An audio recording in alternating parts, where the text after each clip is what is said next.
What's up, world? How are you? The beautiful Willamette River here, Portland, Oregon. Hi, how are you guys? Yes. All right, so another story time for you all. I've done one, and I talked about me shitting my pants my first day in Thailand. That's a true story. That totally sucked. And you know, I lived in Cambodia for 2 years, and I definitely had a lot of experiences that most people just simply will not have. And I don't mean that in a condescending or demeaning way. It's just true. So I thought I'd like to share my journeys with you guys. When I lived in Cambodia, one of the things that I did that I'm proud of is that I had a professional fight on live television, on Bayon TV. And I'm basically just going to give you guys a little background, just talk about it. I'm going to talk about breaking my hand on live TV in Cambodia, basically. So, as you all know, I lived in Cambodia, and I moved there in March 2015, and I ended up fighting in, you know, like September 11th was actually my first fight. September 11th, 2015 was my very first fight, and I had two coaches. I had a boxing coach. His name was Rolando Rodriguez, and he was from Cuba. He was a Cuban boxing coach, and he actually met his wife in Cuba. His wife was Cambodian, but she fled to Cuba during the Khmer Rouge, and then they met in Cuba, then they moved back to Cambodia. It's kind of neat to meet them. And so he was my boxing coach, and he was the coach of the Cambodian Boxing Federation. So I had top boxing coaching, at least in Cambodia, which is pretty sweet. And I trained with him about 5 to 6 days a week. And then in the evenings, I would train with a guy named Chanriek Kun Khmer. At least that's how I know him. And he's the current coach of Cambodian top team, and they're an MMA and a kickboxing fight team. And he was my kickboxing and MMA coach at the time. So I trained with Rolando in the morning, I trained with Chanriek at nighttime, and that was all in Phnom Penh. And basically, I got to the point, and you know, with my coaches, they thought that I was ready for, you know, for a fight and everything. They thought I was in good enough shape and that I showed enough, you know, dedication to training and all. So I ended up getting my first fight, like I said, on 9/11/2015, and it was totally nerve-wracking, man, because like I had done all this training and I had done sparring and I had been in street fights, but there's nothing like fighting a guy that you have no problem with whatsoever. Like I basically, my very first fight, my opponent, I just met him at the fight spot. I shook his hand, we took pictures, and then we go in there. So my very first fight, I win by referee stoppage in the second round. I'm very, very proud of myself. I was nervous as fuck, man, but he was trying to knock me out with head kicks, and he was throwing them very slow, and I just timed him and all, and I was able to land some good punches in his face and just beat his ass, basically. So the ref stopped it. 2 weeks later, I had fight number 2 in the same spot in Phnom Penh. And again, I was nervous because I was expected to win, but people wanted me to lose, you know, cause like I'm the foreigner, right? Like I'm the white guy, and I won my first fight by knockout. So people think I'm gonna do it again, but they also kind of want to see me lose because I knocked out a Cambodian guy. But so the second fight comes, and I'm feeling pretty confident though. I'm in good shape, and you know, like I won my first fight by stoppage, so I know that I can finish a fight. So the very first round, I'm not gonna lie, I kind of underestimated my opponent a bit. He was shorter, he was a little smaller than me, like in height, but he was kind of thick and stocky, and I just thought that I could fuck him up. So what happens is I start throwing combos at him, and he slips one of my punches, and next thing I know, I'm on the ropes. I'm on the ropes, and I don't know what the fuck is going on, and I'm basically out. The only person that knows that I'm out is me. Now, I'm not asleep. Obviously, I didn't fall down, but I was basically, you can compare it to being like in a dissociative psychedelic trip, like if you do too much ketamine or PCP maybe, like you can see what's going on around you, like for example, I can see this river in front of me, but I don't really know if it's a river, if it's real, or if I'm really here or not. I don't even know if it's a dream or not. So I have no concept of what's reality, and that's how I felt when I got hit in the face by this kid. So thankfully I was able to keep my hands up and avoid more power punches, and the bell rang and we made it to the next round. Round number 2 came. I was nervous, but I knew I had to finish this fight. I was not gonna get fucking world starred in front of these people. So I finally get my rhythm, and I just say fuck it, and I knock him down. So it's kickboxing. So we had the standing 8 count. So the referee's like, Moi, B, Bai, Bowen, Baram, Moi, Baram B, Baram Bai. Oh, and then he gets up. So he gets up, and I'm like, fuck, man. He's gonna go up against shit. And he's like, okay. So he's like, fight, okay. So we go back to it. I land another punch directly in the side of his head, and he goes down. Moi, B, Bai, Bowen, Bram, Bram Moi, Bram B, Bram Bai, Bram Bowen. Okay, took throw out. So he stopped the fight. I won the fight by knockout. My confidence was up, but my jaw was broken. The motherfucker broke my jaw.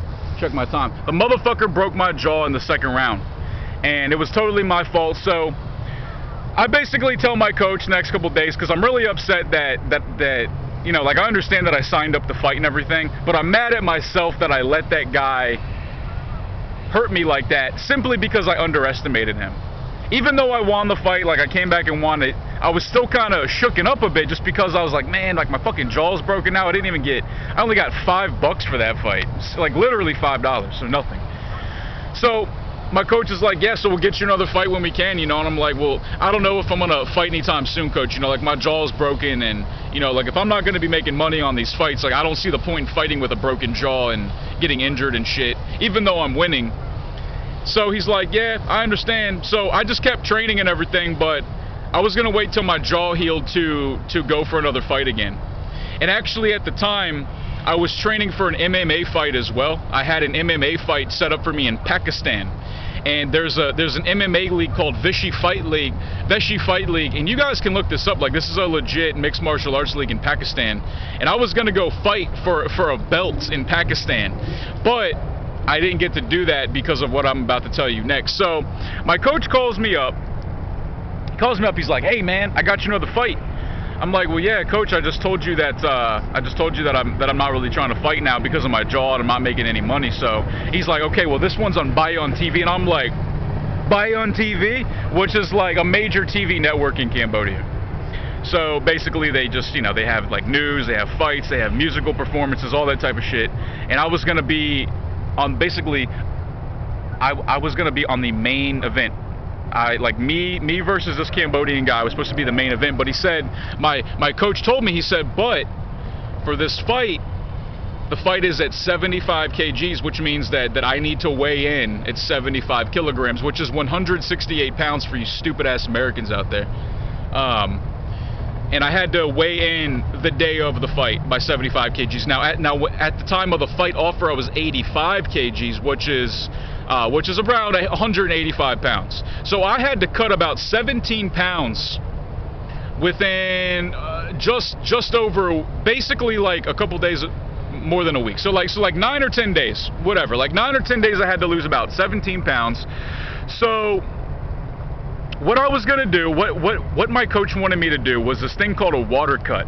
And bodybuilders do this, Olympic athletes do this, people who need to make weight for competition, like I said, like bodybuilders, wrestlers, boxers, kickboxers, any kind of combat athlete. There's a very common practice for weight cutting called a water cut, which is essentially, and just to keep this short and sweet, you take for example, like a week. Let's just take 7 days. And day number 1, you drink, 3 gallons of water. You drink way too much water. And then day number 2, you drink 2.5 gallons. Day number 3, you drink 2 gallons. So basically by day 6 or 7, you're only drinking a very small amount of water, like maybe only like a cup or 2 in the day, but your body's so used to having all that fluid in it, it's pissing all of it out, you're actually tricking your body into peeing out more fluid. So you're kind of tricking your body into dehydrating itself. I hope that made sense. You're basically overloading your body with water so that when you give your body no water, you still pee. It's a very common practice, but it didn't really work too well for me. It didn't really work too well for me because I didn't feel good not drinking water, especially living in hot-ass Cambodia, not to mention I had to cut back my food too.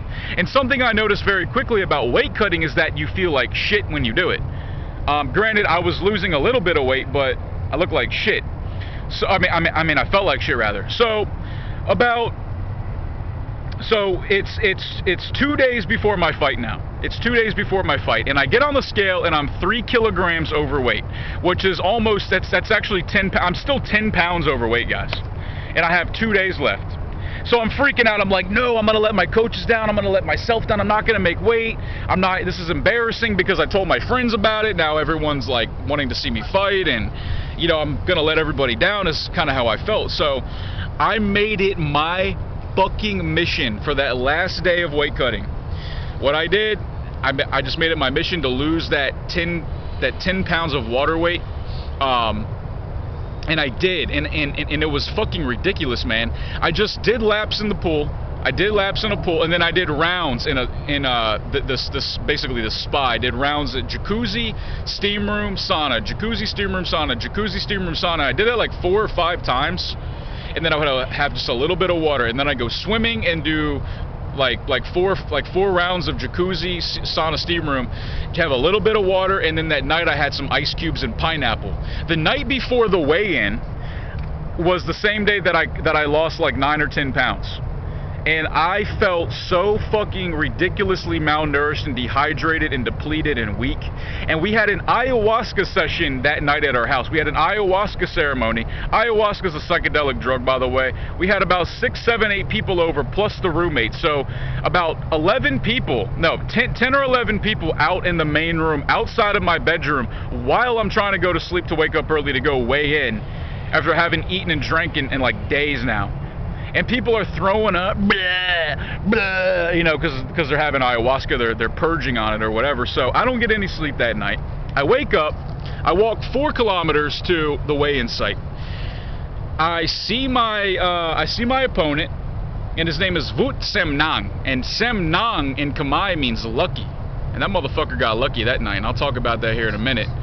I weighed in at 73 kgs, so I cut too much weight. I weighed in 2 kilograms under what was already too light for me. And the reason, guys, in case you're wondering, I had to fight a guy that was lighter than me is because they couldn't find a guy my size.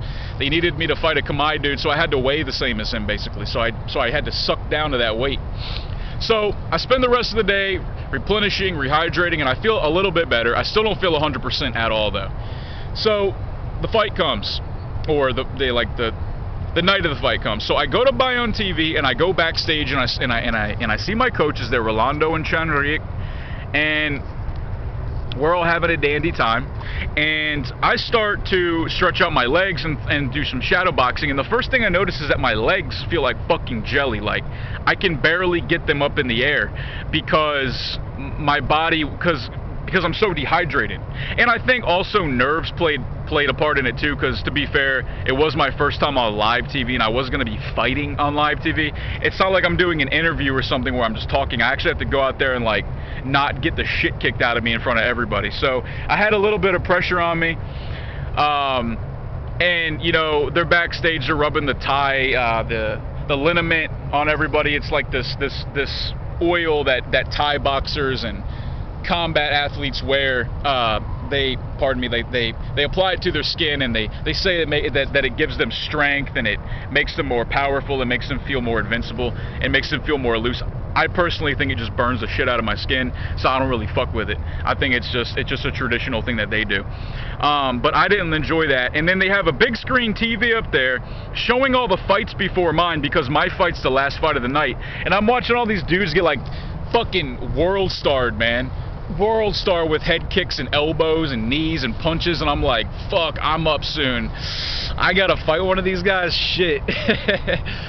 So yeah, man, my fight comes, and as I'm walking out, it's pretty funny because I told the people in charge of the fight, I told them that my name is Brayton Howard. Brayton Howard. Pretty obvious what I said there. Brayton Howard. So I walk out, and because they play the fucking walkout music, and they're like, Brayton Nobara, Brayton Nobara. It's so funny how they fucked up my name, man. How they went from Brayton Howard to Brayton Nobara. I sound like a Japanese businessman, don't I? Brayton Nobara. Hey, hey. So I go out there, and round 1 comes. And I just go for it, man. I know I'm depleted. I know that I don't have the energy and strength to go 5 rounds with this guy because it was a 5-round fight. I don't feel strong enough because of the weight cut, because of the dehydration. And I just tried to knock him the fuck out. And I almost did. I almost fucking had his ass. But he was tough, man.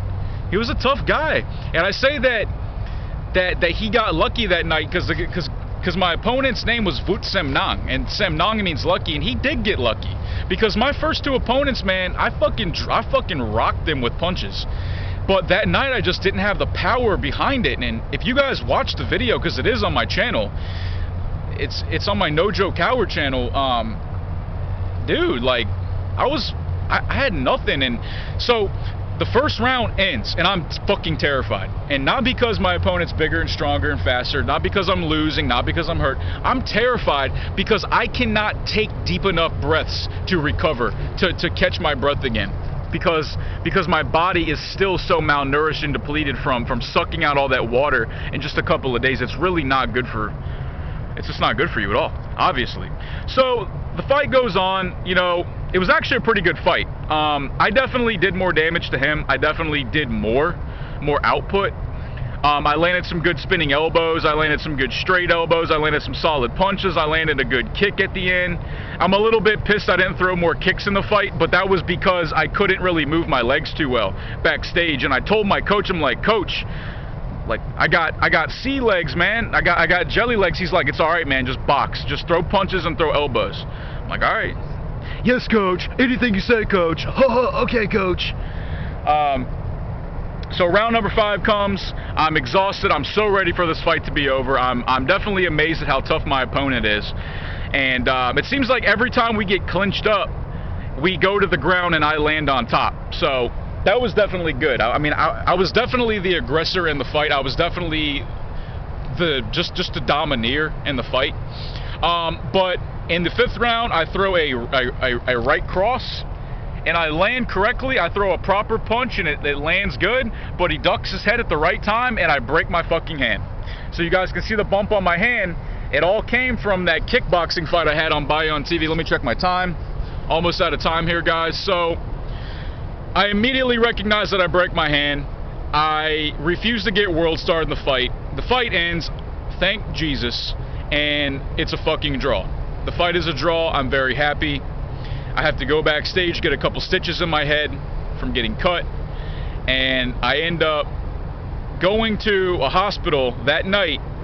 So from the time I broke my hand to the time I get to the hospital is about 4 hours, because we couldn't find a hospital because it was Pachoon Bin, which is a Khmer holiday. Every hospital was closed except for one, which is the main one in Phnom Penh. But we had to fucking get a ride there. It was a pain in the ass. The guy, a gentleman named Che Kasol, was the promoter, the fight promoter from Bion TV, and he was actually impressed with my performance in that fight because I showed guts, I showed toughness, I showed grit, and I didn't go down, and I kept fighting. So he called me for the next 3 months, every single week, and offered me a fight on Bion TV. And that was my dream for a long time. My dream actually did come true because I wanted to be a pro kickboxer and fight on a regular basis. And then it came, but my hand was broken, and it made no sense for me to fight with a broken hand and a broken jaw if I wasn't going to be getting paid well for it. It just didn't make sense. So I ended up starting a personal training business in which I took to a higher level, and that's how I made my money in Cambodia, guys. So I don't know if anybody else has had an experience like that.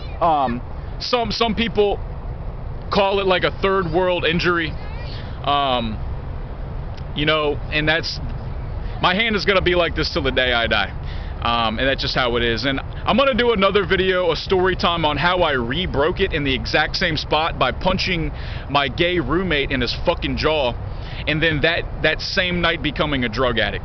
So I hope you guys enjoy my story time. Shout out to everybody.